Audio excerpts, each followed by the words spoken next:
Hey guys, what's up? I wanted to do a quick video today that might seem a little bit different at first than the normal videos that I create, but it's actually not. It has to do with character, and has nothing to do with religion per se, but a character that I'm sure we've all heard of, Judas.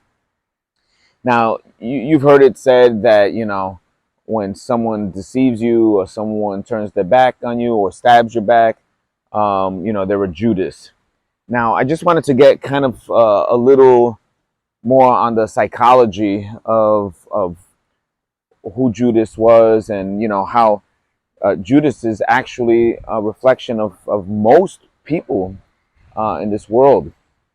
You know, Judas followed Jesus. So if anyone knows of Jesus from the biblical point of view, Jesus was the Messiah. Jesus was someone who um, you know, had the gave life to the dead, and had the blind see and the deaf hear.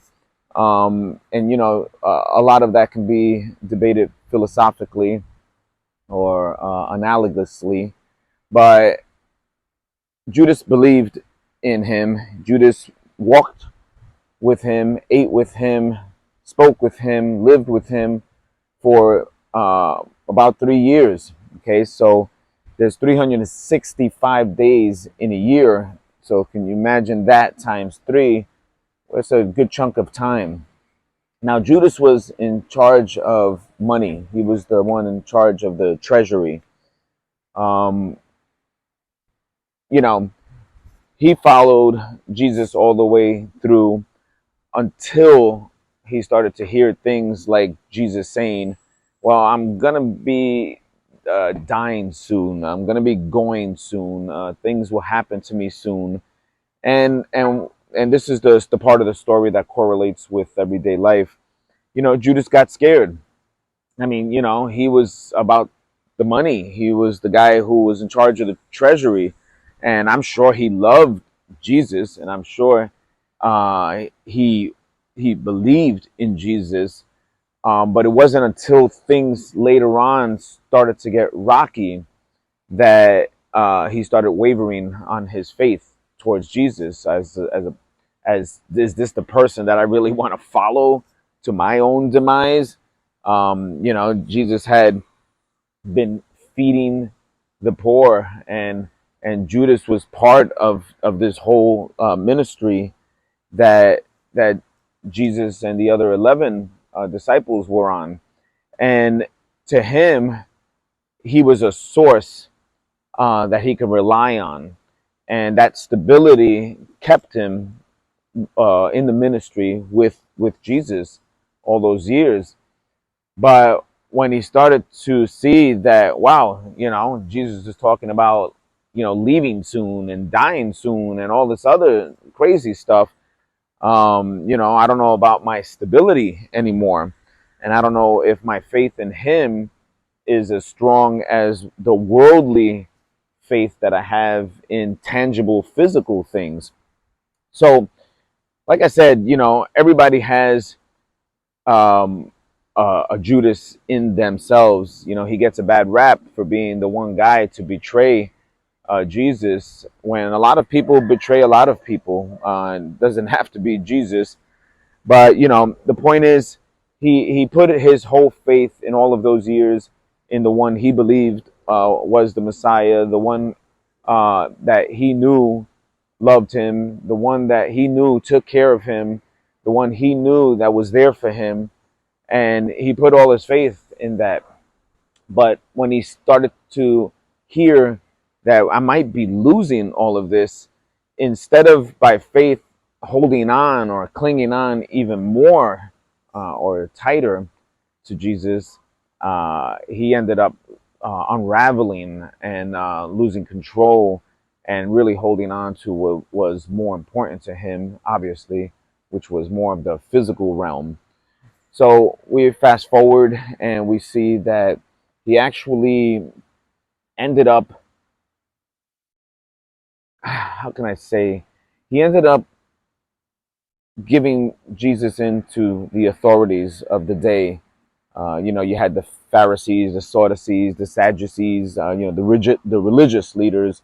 You had the Roman Empire, the government, and he started to think in his mind the best way he knew how was to slowly start, emotionally removing himself, separating himself from Jesus. And he's like, okay, well, if Jesus is going to leave or die or go, or I'm not going to have that same stability in him anymore, well, I'm just going to have to take care of myself. And he abandoned ship, and he abandoned him first in his heart and in his mind. Um, he didn't physically leave him yet. Now I know he loved Jesus, and I'll let you know how I know that in a second.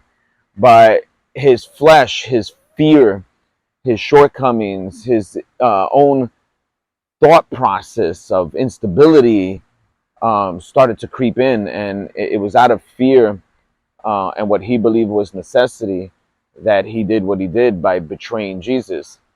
So, he thought of what every fleshly human being would think like, there comes a point where spirituality, again, no matter what religion you're in or no religion, but just spirituality, is going to test your spiritual fortitude. And the proof is in the pudding. He failed the test. The other 11, why they were rocking and wavering along the way, there was more balance and stability in their faith to Jesus and their loyalty to Jesus than Judas. So Judas ended up basically snitching or selling out Jesus for money. So he went to the authorities and he's like, "Hey, listen, I can tell you where Jesus is going to be tonight if you want to capture him," because he knew they were looking for him. He says, "I could tell you. I mean, I'm with him every day. I know exactly where he's at." Boom. So his fear of losing Jesus, and then how that will have an effect on him, even before it even happened, his fear manifested immorality. And, it was at this point that we clearly saw that his loyalty was to him and himself only. And then it was at that point that faith ceased. And so he goes and he sold him out, literally sold him out for money. And the funny thing about this is, if you read the story from the different gospels, is Jesus already knew that Judas was a traitor. He knew that he was going to betray him. He knew that this was going to happen and that it had to happen. And it almost, in some sense, pushed the agenda of him getting crucified a little bit faster. So in some small way, Judas still kind of fulfilled what Jesus ultimately came to do anyway. But it was later when they started to whip Jesus, smack Jesus, punch Jesus, spit on Jesus, curse Jesus, and he started to see that, oh my gosh, here I am. I sold Jesus out for money, monetary gain. And then the true conviction in his heart came, and he couldn't take it anymore. And he goes back to all of the powers that be, and he says, "Here, I don't want this money anymore. Just take it. I don't." His guilt was overtaking him, and at that point, it's too late. You already started what you started. Now, this is an extreme, example of what I'm trying to convey here. But now let's just take it back, and here's why I know that he did love Jesus. Number one, he wanted to give the money back, the very thing that he thought was going to save him or help him or take him out of his potential misery, was money. And so he gave it back. So that's number one. But also number two is he committed suicide immediately after. He could not take the weight and the pressure of what he did. someone that loved him, someone that was there for him, someone that provided for him, someone that healed with him, someone that left him in charge of the finances, the very thing that he used to betray him. And all of that weight, that pressure, just eventually just busted, and he committed suicide because of it. Now let's go into modern times, and let's try to see how this story is analogous to us in our everyday life. You have people sometimes that you put your faith in, and these are leaders who, really have their best interest in you. And I'm not even going to say you and others, but I do mean you and others. But let's say specifically in you. And when turmoil hits and the good times are seemingly over, people do crazy things. They switch, they resort to their flesh, and faith ceases, and they're no longer doing anything in faith but acting on their flesh.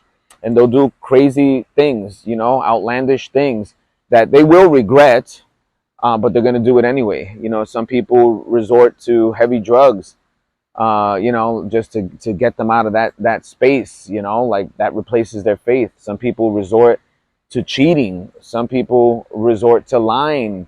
Some people actually resort to murder. Some people resort to slander.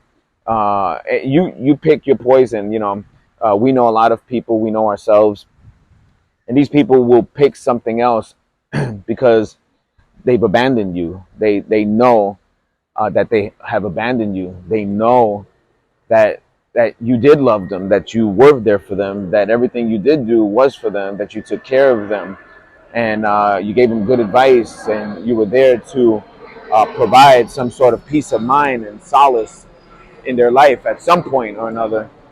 And when turmoil hits and things get rocky, um, boom, you'll quickly see, ultimately, where their faith relies, or lack thereof. And people do some crazy things, when left to their own devices.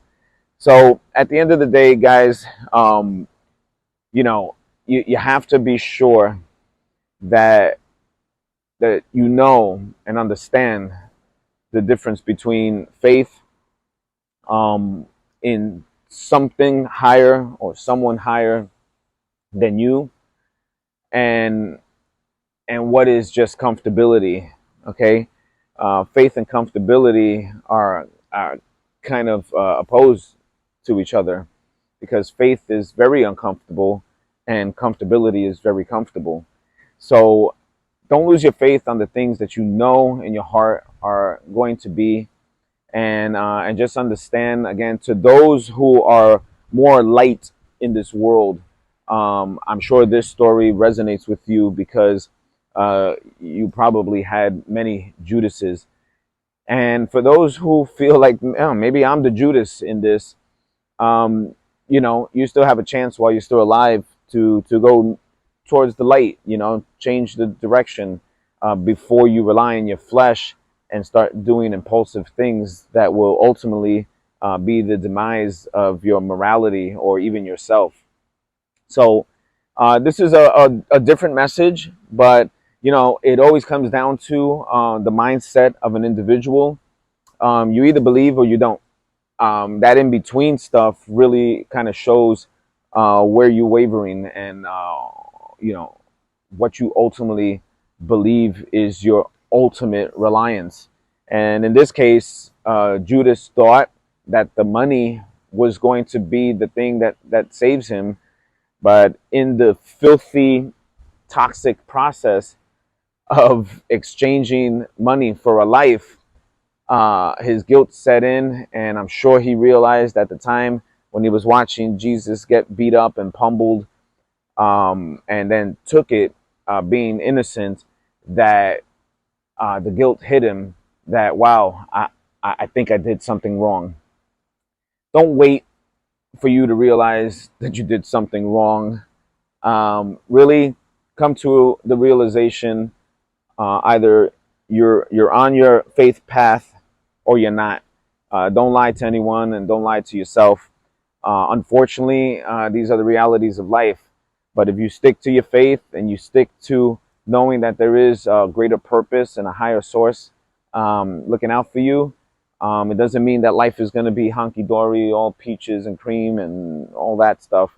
It just means that you know that that your faith is just going to be stronger at the other side of the hump, whatever that is. All right, guys. So I hope you're doing well. I'm curious to hear if anybody has any similar stories or resonate with this. All right, you guys can always communicate with me. All right, I'm gonna be out of here. It's a beautiful day, so I'm gonna continue with my walk. All right, guys. Peace in the Middle East.